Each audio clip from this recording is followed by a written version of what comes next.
ভারী বৃষ্টিতে বান্দরবানে পাহাড় ধসে একই পরিবারের ৩ সদস্য সহ ৫ জনের মৃত্যু হয়েছে। কক্সবাজারে প্রাণ গেছে ২ শিশুর। এই মুহূর্তে বান্দরবানে আছেন সহকর্মী এন জাকির, চট্টগ্রামে শফিকুল আলম, কক্সবাজারে সুজাউদ্দিন রুবেল এবং ফেনীতে আছেন আতিয়ার সজল। শুরুতে সরাসরি যাচ্ছি জাকিরের কাছে।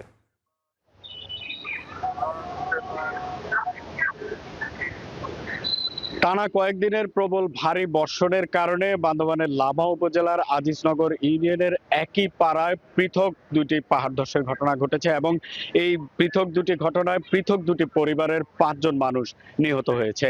আজ ভোর ৪টার দিকে আজিজনগর ইউনিয়নের মিশন পাড়া এলাকায় একটি বাড়িতে পাহাড় ধসে পড়লে স্বামী স্ত্রী সহ তাদের ৪ বছরের বাচ্চা ঘুমন্ত অবস্থায় কিন্তু তারা আসলে মারা যায়। পাহাড়ের মাটি এসে তাদের উপর ধসে পড়লে তারা ঘটনাস্থলে কিন্তু মারা যায়। ঠিক তার ১.৫ ঘন্টা পরে কিন্তু একই পাড়াতে আরো একটি পাহাড় ধসের ঘটনা ঘটে এবং সেই পাহাড় ধসের ঘটনায় স্বামী স্ত্রীর দুজন কিন্তু ঘটনাস্থলে মারা যায়। মূলত টানা ভারী বর্ষণের কারণে কিন্তু বান্দরবানের পাহাড়ে ঝুঁকিপূর্ণভাবে প্রায় লক্ষাধিক মানুষ বসবাস করছে। আমরা গত কয়েকদিন ধরেই কিন্তু সেই কথাটি বলে আসছিলাম যে বান্দরবানের বিভিন্ন জায়গায় পাহাড় ধসের আশঙ্কায় রয়েছে, ঝুঁকিপূর্ণ অবস্থায় বসবাস করছে অনেক মানুষ। প্রশাসনের পক্ষ থেকে কিন্তু তাদেরকে নিরাপদ আশ্রয়ে সরে যাওয়ার জন্য প্রতি মুহূর্তে মাইকিং করা হচ্ছে, উপজেলা নির্বাহী কর্মকর্তাদের মাধ্যমে প্রচারণা চালানো হচ্ছে, কিন্তু তারপরেও অনেকেই কিন্তু আসলে তাদের নিজেদের ভিটে মাঠে ঘরবাড়ি ছেড়ে যেতে নারাজ, তারা আশ্রয় কেন্দ্রে যাচ্ছে না। আরেকটি বিষয় জানিয়ে রাখি, বান্দরবানে টানা কয়েকদিনের প্রবল ভারী বর্ষণে কিন্তু বন্যা পরিস্থিতির অবনতি হয়েছে। সাঙ্গু মাতামুরি নদীর পানি বিপদসীমার উপর দিয়ে কিন্তু আসলে প্রবাহিত হচ্ছে। বান্দরবানের প্রায় লক্ষাধিক মানুষ এই মুহূর্তে পানিবন্দী অবস্থায় রয়েছে এবং গতকাল থেকে বিদ্যুৎবিহীন অবস্থায় রয়েছে, নেটওয়ার্কও নাই, মোবাইল নেটও বন্ধ রয়েছে। এক কথায় বলা চলে চরম দুর্ভোগের মধ্যে রয়েছে বান্দরবানের বাসিন্দারা। তো এই ছিল আমার কাছে বান্দরবানের পাহাড় ধস ও বন্যা নিয়ে সবশেষ খবর। এখন আমরা যাব কক্সবাজারে, সেখানে আছে সহকর্মী সুজাউদ্দিন রুবেল। কক্সবাজারে যে ভারী বৃষ্টিপাত হচ্ছে তার কারণে কিন্তু পাহাড় ধসে যে প্রাণহানির ঘটনা সেটি থামছে না। গত ৪ দিনে কক্সবাজারে প্রায় ২১ জনের মৃত্যু হয়েছে, যার মধ্যে ১৬ জনের রোহিঙ্গা ক্যাম্পের বাসিন্দা। গতকালও ৮ জন মারা গেছে। আজ সকালে আবার পাহাড় ধসে কক্সবাজারের চকরিয়ায় হারবাং এলাকায় একই সঙ্গে পাহাড় ধসে ২ জনের মৃত্যু হয়েছে। এখন পর্যন্ত সেখানে আসলে পুলিশ যে উদ্ধার কার্যক্রম বা ফায়ার সার্ভিসের যারা কর্মীরা রয়েছে তারা উদ্ধার কার্যক্রম চালাচ্ছে। আমরা আবহাওয়া সূত্রে যেটি জেনেছি, গত ৪ দিনে কক্সবাজারে ৫৬৩ মিলিমিটার বৃষ্টিপাত রেকর্ড করা হয়েছে এবং গত ৪-৫ দিন ধরে কিন্তু সতর্ক সংকেত ৩ নম্বর সেটি এখনও জারি আছে। আমরা লক্ষ্য করছি সাগরে যে বিশাল বিশাল ঢেউ সেটি কিন্তু আছড়ে পড়ছে এবং এই যে সাগরের যে উত্তাল ঢেউ, সে যে উচ্চ জোয়ারের কারণে সেটি ৪ থেকে ৫ ফুট উচ্চতায় পানি প্রবাহিত হয়ে উপকূলে আঘাত করছে। এরই মধ্যে কক্সবাজারে প্রায় শতাধিক গ্রাম প্লাবিত বলা যায়। আমরা চকরিয়ায় আসলে যেটি লক্ষ্য করছি, আজকে ১২৫ মিলিমিটার বৃষ্টিপাত রেকর্ড করা হয়েছে গত ২৪ ঘন্টায়। সেখানে কিন্তু এলাকার পর এলাকা কিন্তু প্লাবিত হয়েছে, সেখানকার মানুষজন কিন্তু দুর্ভোগে রয়েছে। পাশাপাশি কক্সবাজার থেকে শুরু করে প্রায় প্রত্যেকটি এলাকায় কিন্তু এখন পাহাড় ধসের উচ্চ ঝুঁকি সেটি আবহাওয়া অফিস থেকে বলছে এবং আমরা যেটি লক্ষ্য করছি, প্রশাসন কোনোভাবেই তারা থেমে নেই। তারাও চেষ্টা করছে যে ফায়ার সার্ভিস, রেস্কিউ কিংবা অন্যান্য যেসব সংস্থা রয়েছে, জেলা প্রশাসনের নির্বাহী ম্যাজিস্ট্রেটরা প্রতিনিয়তই কিন্তু পাহাড়ে গিয়ে ঝুঁকিপূর্ণ মানুষজনকে সরিয়ে আনার যে কার্যক্রম, মাইকিং করার যে কার্যক্রম সেটি চলছে। যখন কোনো ধরনের ঘটনা যারা সরছে না তাদের জোরপূর্বক সরিয়ে দেওয়ার কার্যক্রমও করছে। অন্যদিকে রোহিঙ্গা ক্যাম্পে যেহেতু বেশি পাহাড় ধসের ঘটনা ঘটছে, সেখানেও কিন্তু আন্তর্জাতিক সংস্থাগুলোর পাশাপাশি প্রায় ৬,০০০-এর অধিক স্বেচ্ছাসেবক রয়েছে। সেসব স্বেচ্ছাসেবক দিয়ে মাধ্যমে কিন্তু তাদেরকে সরিয়ে আনার যে কার্যক্রম সেটিও করছে। তবে তারপরও কিন্তু যেহেতু অল্প জায়গায় প্রায় ১২ লাখের বেশি মানুষের বসবাস, সেখানে আসলে মৃত্যু কোনোভাবে ঠেকানো সম্ভব হচ্ছে না বলে অনেকেই জানিয়েছে। তো এই ছিল আমার কাছে কক্সবাজার থেকে সবশেষ। এখন আমরা চলে যাচ্ছি চট্টগ্রামে আমাদের সহকর্মী শফিকের কাছে।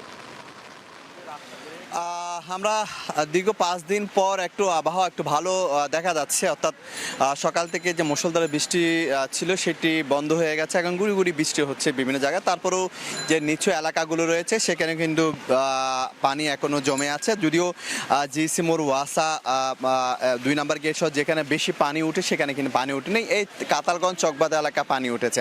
আর একটি বিষয় জানিয়ে রাখি, চট্টগ্রাম যে কক্সবাজার যে রেল লাইন বন্ধ ছিল সেটি এখনো বন্ধ রয়েছে। এখনো কোনো রকমের ট্রেন কক্সবাজার থেকে ছেড়ে আসছে না। চট্টগ্রাম থেকে কোনো ট্রেন কক্সবাজার ছেড়ে যাচ্ছে না, ঢাকা থেকেও কোনো ট্রেন কক্সবাজার উদ্দেশ্যে যাচ্ছে না। আমরা রোদ দেখতে পাচ্ছি দীর্ঘ, একটু দেখানোর চেষ্টা করি। 5 দিন পর আমরা সূর্যের দেখা মিলছে চট্টগ্রামে। এই মুহূর্তে সূর্যের দেখা আমরা পেয়েছি দীর্ঘ 5 দিন পর চট্টগ্রামে এই মুহূর্তে সূর্যের যে ঝলক আমরা দেখতে পেয়েছি। আচ্ছা, এই পাশাপাশি যে আসলে জলাবদ্ধতার পরে কিন্তু বৃষ্টির পরে কিন্তু একটি বড় ধরনের এক সমস্যা দেখা যায়, সেটি হচ্ছে পাহাড় ধস। এই কয়েকদিন 5-6টার বেশি পাহাড় ধসের ঘটনা ঘটেছে এবং এ পর্যন্ত চট্টগ্রামে 3 জনের মৃত্যু হয়েছে, 2 শিশু সহ। এবং যদি চট্টগ্রাম বন্দরের কথা বলা যায়, চট্টগ্রাম বন্দরে কিন্তু গতকাল এবং আগে কিন্তু বহির্নোঙরে পণ্য ওঠানামা কিছুক্ষণ সময় বন্ধ ছিল এবং বিমানবন্দরেও কিন্তু ফ্লাইট ওঠানামা মাঝে মাঝে বন্ধ থাকলেও আবার কিন্তু পরিস্থিতি ভালো হলে সে ওঠানামা কিন্তু স্বাভাবিক হয়। তো আমরা যেটি বলছি যে আসলে এবারে যে স্মরণকালে সবচেয়ে বেশি জলাবদ্ধতা বলা হচ্ছে এবং বৃষ্টি বলা হচ্ছে, যে বৃষ্টির কারণে 50 বছরে এরকম বৃষ্টি হয়নি চট্টগ্রামে, যে বৃষ্টির কারণে কিন্তু এবার জলাবদ্ধতা দীর্ঘস্থায়ী হচ্ছে। যদিও মূল যে সড়ক সেখানে হচ্ছে না, বলা যায় এই 5-6 দিন একটা প্রাকৃতিক দুর্যোগ বলা যায়। শুধু চট্টগ্রাম নগরী না, আশেপাশে যে জেলা উপজেলাগুলো রয়েছে সেখানে কিন্তু পাহাড়ি ঢল ইতিমধ্যে নামতে শুরু করেছে। বান্দরবান, রাঙামাটি, খাগড়াছড়িতে পাহাড়ি ঢল নেমে দেন বিস্তীর্ণ যে এলাকাগুলো সেগুলো প্লাবিত হওয়া শুরু করেছে। তো এই ছিল আমার কাছে চট্টগ্রাম থেকে সর্বশেষ তথ্য। আমরা এখন চলে যাচ্ছি ফেনীতে আত্মীয় স্বজনের কাছে। গত কয়েকদিনের টানা বৃষ্টি এবং ভারতের উজান থেকে নেমে আসা পাহাড়ি ঢলের যে পানির তোড়, সেই পানির তোড়েই কিন্তু ফেনীর মুহুরী, কহুয়া এবং সিলোনিয়া যে নদীটি রয়েছে সেই নদীর পানি ক্রমান্বয়ে বাড়তে শুরু করছে এবং বিপদসীমার এখন 1.87 সেন্টিমিটার নিচ দিয়ে প্রবাহিত হচ্ছে। বর্তমানে পানি উন্নয়ন বোর্ড সকাল 10টা বাজে ফেনীর পরশুরাম পয়েন্টে মুহুরী নদীর পানি যেটি রেকর্ড করে সেটা হচ্ছে 10.68 মিলিমিটার, মানে 68 মিটার বৃষ্টি যে পানি রেকর্ড করেছে, যে উচ্চতার উপর দিয়ে প্রবাহিত হচ্ছে। দেখতে পাচ্ছেন নদী এখন টইটম্বুর, যদিও বিপদসীমার নিচ দিয়ে কিছুটা যাচ্ছে, তবে যে কোনো মুহূর্তে যদি পানি এরকম বাড়তে থাকে এবং বিপদসীমা অতিক্রম করে তাহলে কিন্তু অতীতের মতো গত কয়েক বছরের মতোই কিন্তু বাঁধ ভাঙার আশঙ্কা রয়েছে এবং সেই বাঁধ ভেঙে যে বন্যার একটি সংখ্যা তৈরি হয়েছে এবং সেই আতঙ্কে দিন কাটছে মুহুরী, কহু এবং সিলোনিয়া নদীর বন্যা যে বাঁধ রয়েছে, বন্যা নিয়ন্ত্রণ বাঁধের 122 কিলোমিটার বন্যা নিয়ন্ত্রণ বাঁধ, সেই বাঁধের তীরবর্তী মানুষদের। আপনি জানেন গত বছরের যে এর আগে 24 আগস্টের বন্যায় ফেনীতে কিন্তু ভয়াবহ বন্যা হয়েছিল, যা কিন্তু পুরো দেশবাসীকে নয় বিশ্ববাসীকে লাড়া দিয়েছিল। কিন্তু সেই বন্যায় এই বাঁধের 102টি স্থানে ভেঙেছিল এবং গত বছরে কিন্তু এই বাঁধের 41টি স্থানে ভেঙে বন্যার কবলে পড়তে হয়েছিল। প্রতি বছরই এভাবে বন্যার কবলে পড়ে, যদিও এখন পর্যন্ত বাঁধের কোনো স্থানে ভাঙার খবর আমরা পাইনি। পানি উন্নয়ন বোর্ড বলছে তারা নজরদারি করছে এবং জেলা প্রশাসন বলছে যে তারা এই বাঁধ যদি ভাঙে তাহলে কিন্তু জরুরি কোনো পদক্ষেপ নেওয়ার জন্য তারা চেষ্টায় রয়েছেন। সেই পাশাপাশি কিন্তু আপনাদেরকে তথ্য জানিয়ে রাখি, এই বন্যা নিয়ন্ত্রণ, বাঁধ নিয়ন্ত্রণ বা স্থানীয় সমাধানের জন্য একনেকে কিন্তু 1552 কোটি 16 লাখ টাকার একটি প্রকল্প অনুমোদন করেছে। সেই প্রকল্পটিতে যত দ্রুত বাস্তবায়ন হবে ততই কিন্তু এই বন্যার থেকে বা এই যে প্রতি বছর বন্যায় পড়ে ফেনীবাসী, সে থেকে মুক্ত হওয়ার আশঙ্কা রয়েছে। ফেনীবাসী দাবি করছেন এটি যেন দ্রুত বাস্তবায়ন হয়। এই ছিল আমার কাছে এখান থেকে বন্যার সবশেষ। ভারী বৃষ্টিপাতে সৃষ্ট দুর্যোগের খবর জানাচ্ছিলেন সহকর্মীরা।